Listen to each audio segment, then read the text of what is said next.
In primetime news this evening, Clarendon residents struggle to rebuild. JDF DAR team lends support.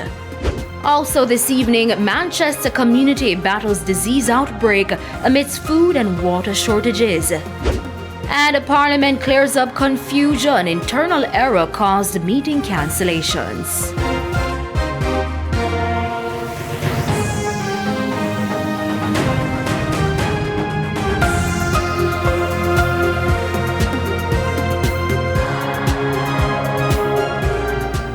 Good evening and welcome to Primetime News on air and online at onespotmedia.com. And a special welcome to our viewers on TVJ International in the Cayman Islands. I'm Shamela Pullen.